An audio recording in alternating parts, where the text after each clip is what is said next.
بسم الله الرحمن الرحيم. السلام عليكم ورحمة الله وبركاته. maalin wanaagsan. Haddii mawduuc yar oo aad u kooban inaan wax ka idhaahdo oo ku saabsan casharadeenii caadiga ahaa ee qaadan jirnay. Marka casharkaas waa cashar psychiatry.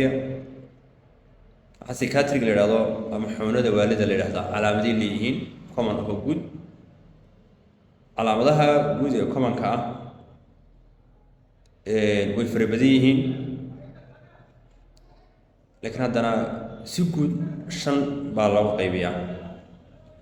Shantaa mid ka mid ah la wadaagaya marka shantaa waxaa ka mid ah delusions iyo hallucinations iyo kuwaas ka mid ah iyo negative symptoms iyo disoriented speech iyo marka calaamadahaas oo ka mid ah calaamadaha guud ee qofka psychiatriga ama xanuunka psychosis-ka qaba lagu garanayo. Delusion-ka ka mid ah. Delusion waa maxay hadaba? Delusion-ku waxa weeyaan waa aaminaad khaldan oo qofku aaminayo waxaan jirin ayuu aaminaya. Waxa waa false beliefs weeyaan. Marka false beliefs-ka qofku aaminayo waxyaabo badan bay soo gelaya iyada lafteeda la sii qaybiya. Marka delusion-ka maxay nidhi waa false beliefs qofku aaminayo waxaan jirin qofka aaminaya. Haddaba iyadoo dhowr qaybsanta qaybaheeda waxaa ka mid ah mid la yiraahdo persecutary delusion. Persecutary delusion-ku waxa weeyaan qofku wuxuu aaminayaa in la daba socdo, in lagu daba jiro, la daba socdo, la doonayo la waxyeeleeyo, la doonayo in la dilo.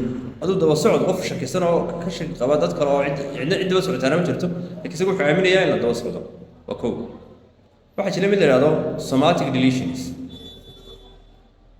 Somatic delusion-ka isaguna waa aaminaad khaldan oo qofku aaminayo in calooshiisa ama mindhiciradiisa ay masas iyo dirxi iyo gooryaanay wax ku jiraan, kumana jiraan isagu ma aaminaya.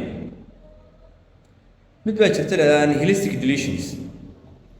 Nihilistic waa maxay? Nihilistic waxa qofku wuxuu aaminaya dunidu inay dhamaatay, in la wada dhintay, in wax noolaanay jirin, isagoo xataa kuwa dhamaaday ee dhintay uu ku jiro waxaas aaminaya. Yacni dunidu gabagaba ayuu aaminaya.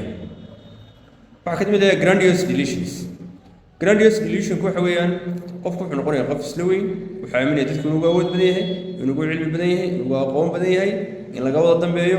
Wateen oran jirnay qofkaas wuxuu aaminaya inuu wuxuu oranayaa laguma dhaamee dhaqaaq oo tii oo kale weeyaan oo dee yani calaamadu aliya.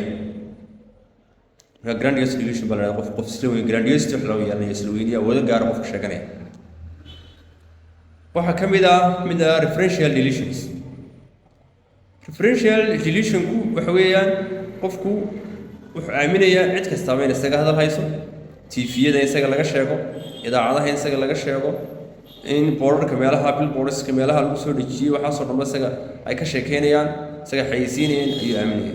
Delusion of referential delusion baa la yiraahdaa. Waxaa jira mid la yiraahdo delusion of guilt.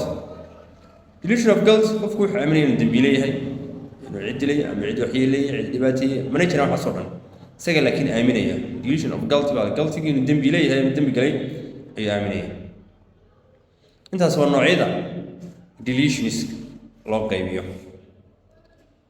Waxaa jirta qayb kaloo la yiraahdo delusion of control. Delusion of control. Marka delusion of control waa qofku wuxuu aaminayaa waliba inta badan tooska iyo fikirka la xiriiraayo wuxuu aaminayaa qofku in fikirkiisa iyo maskaxdiisa in la leeyahay ayuu aaminayaa.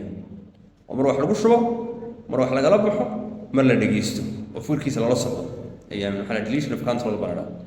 Marka delusion of control maadaama aynu sheegnay saddex meelo qaybinaynaa. saddexdaas waxay mid la yiraahdaa thought broadcasting.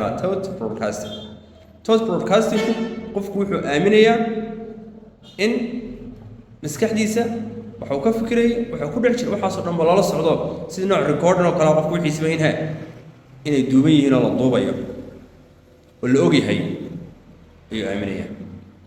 waxaa jirta mid la yiraahdo thought withdrawal. Thought withdrawal waa maxay? Thought withdrawal qofku wuxuu aaminayaa in fikirkiisa lala baxo, laga xado maskaxdiisa ku jira, lagala baxo withdrawal lagu sameeyo lagala baxo ayuu aaminaya. waxaa jirta mid la yiraahdo thought insertion.